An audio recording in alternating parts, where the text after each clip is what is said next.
Perkenalkan, nama saya Violina Aprilia Santoso, peserta didik dari kelas 10 Perhotelan 1, absen 35. Video ini saya buat sebagai pemenuhan tugas remedi mata pelajaran dasar-dasar perhotelan semester 2. Saya akan menyampaikan materi yang telah dipelajari, manfaatnya bagi bidang hospitality, kendala serta solusi dan komitmen saya ke depannya. Selama semester 2, saya telah mempelajari beberapa kompetensi dasar DDP, yaitu poin pertama yaitu penanganan keluhan tamu. Manfaatnya meningkatkan kemampuan komunikasi, melatih front office untuk berbicara dengan sopan, jelas, dan profesional saat menghadapi tamu yang memiliki masalah. Melatih kesabaran dan pengendalian emosi, membantu petugas tetap tenang meskipun menghadapi tamu yang marah atau kecewa.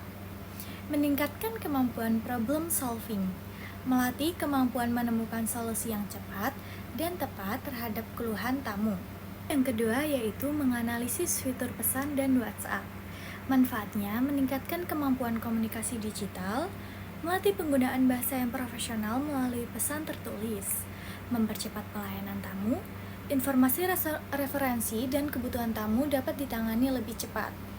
Melatih ketelitian dalam memberikan informasi, mengurangi kesalahan saat mengirim data reservasi atau informasi hotel, meningkatkan penguasaan teknologi, membantu front office beradaptasi dengan sistem komunikasi modern. Yang ketiga, bekerja dalam tim. Manfaatnya meningkatkan kemampuan komunikasi antar staf, membantu koordinasi pekerjaan agar pelayanan berjalan lebih lancar. Melatih kerjasama, membiasakan staf saling membantu saat menghadapi banyak tamu, menumbuhkan rasa tanggung jawab. Setiap anggota tim memahami tugas dan kewajibannya. Meningkatkan efisiensi kerja, pekerjaan dapat diselesaikan lebih cepat melalui pembagian tugas. 4. Tata cara penulisan hotel form. A. Capital letters. Manfaatnya memudahkan pembacaan data. Tulisan lebih jelas dan mudah dipahami oleh semua staf. Mengurangi kesalahan informasi. Nama dan data tamu tidak mudah salah baca. B. Name. Meningkatkan ketelitian identitas tamu, menghindari kesalahan pencatatan nama. Mendukung pelayanan personal. Tamu merasa lebih dihargai saat dipanggil dengan nama yang benar. C. Date Mount Here. Menghindari kesalahan reservasi, memastikan jadwal menginap sesuai dengan pesanan. Meningkatkan kemampuan administrasi, melatih ketepatan dalam pencatatan data. D. City Country Time. Mempermudah pendataan tamu, membantu mengetahui asal dan kebutuhan tamu, mendukung pelayanan internasional, mempermudah pelayanan kepada tamu asing. Poin yang kelima, toilet, bidet, dan uriner. Manfaatnya menambah produk knowledge hotel, memahami fasilitas yang tersedia di hotel, meningkatkan kemampuan menjelaskan fasilitas, dapat membantu tamu menggunakan fasilitas dengan benar, meningkatkan kepercayaan diri dalam melayani tamu, staf lebih siap menjawab pertanyaan tamu. Poin yang keenam, membandingkan kebutuhan telepon hotel kecil dan hotel besar. Memahami sistem komunikasi hotel, mengetahui kebutuhan komunikasi berdasarkan ukuran hotel, melatih kemampuan analisis operasional, memahami perbedaan kebutuhan layanan hotel, menambah wawasan manajemen hotel. Poin yang ketujuh, telepon operator. A. Wake up call. Manfaatnya melatih kedisiplinan, harus menghubungi tamu tepat sesuai waktu yang diminta. Meningkatkan kepercayaan tamu. Tamu merasa hotel peduli terhadap kebutuhannya. Meningkatkan kualitas pelayanan, menjadi salah satu layanan tambahan yang bernilai. B. Incoming call. Meningkatkan kemampuan komunikasi verbal, melatih berbicara dengan jelas dan sopan. Kedelapan, phonetic alphabet. Manfaatnya mengurangi kesalahan komunikasi. Nama dan kode dapat disampaikan dengan jelas, meningkatkan akurasi data, mengurangi resiko salah tulis atau salah dengar, mendukung standar komunikasi internasional digunakan secara luas dalam industri perhotelan, meningkatkan profesionalisme front office, menunjukkan kemampuan komunikasi yang terstandar. Yang kesembilan, bekerja sama dalam tim. Manfaatnya meningkatkan komunikasi, memudahkan koordinasi pekerjaan antar karyawan, mempercepat penyelesaian pekerjaan, tugas dapat dibagi sesuai kemampuan masing-masing, meningkatkan tanggung jawab, setiap anggota bertanggung jawab terhadap tugasnya, menciptakan lingkungan kerjasama yang harmonis, mengurangi konflik dan meningkatkan kerjasama, meningkatkan kualitas pelayanan tamu, kamar dan area hotel dapat disiapkan lebih baik.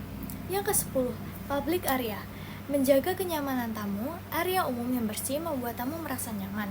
Meningkatkan citra hotel, area yang bersih memberikan kesan positif. Melatih kedisiplinan, area publik harus selalu dipantau dan dibersihkan. Meningkatkan perhatian terhadap detail, membantu menemukan kotoran atau kerusakan kecil. Poin yang ke-11, jenis-jenis sapu. Manfaatnya, memilih alat yang tepat.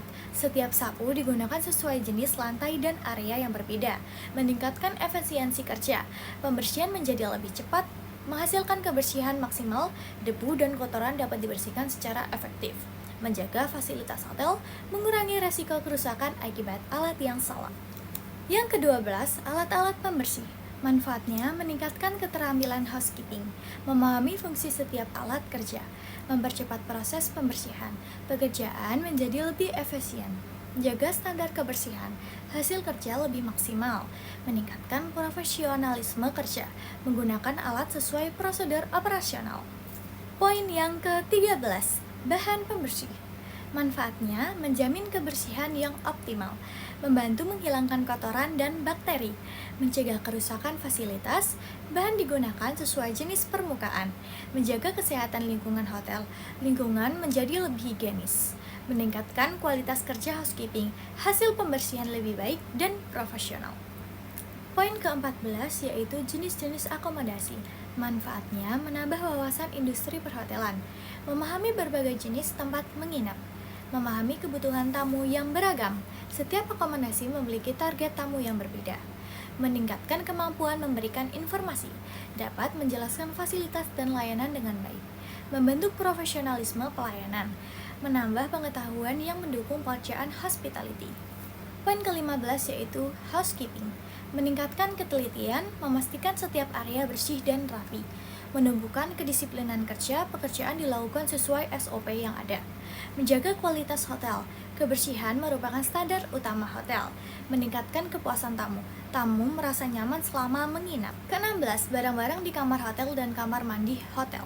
Memahami standar fasilitas kamar, mengetahui perlengkapan yang harus tersedia, mempermudah pengecekan kamar, menghindari kekurangan fasilitas, mengurangi keluhan tamu.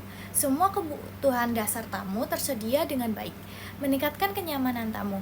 Kamar yang lengkap memberikan pengalaman menginap yang lebih baik. Tantangan dan kendala yang dihadapi selama pembelajaran DDP. Tantangan saya, kurangnya memahami istilah perhotelan, kurang percaya diri saat praktik, dan belum terbiasa dengan standar pelayanan hotel. Solusi saya, rajin belajar, memperbanyak praktik, aktif bertanya, dan meningkatkan kemampuan komunikasi. Persiapan saya jika tidak melanjutkan ke fase berikutnya. Mengevaluasi kekurangan, memperdalam materi yang belum dikuasai, dan membuat jadwal belajar yang lebih teratur agar lebih siap pada kesempatan berikutnya. Komitmen belajar jika melanjutkan ke fase berikutnya.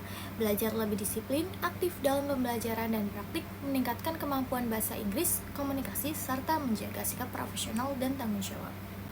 Saya dispensasi sebanyak 8 kali pada tanggal 8, 11, 14, 16, 21, 25, 27 pada bulan April 2025.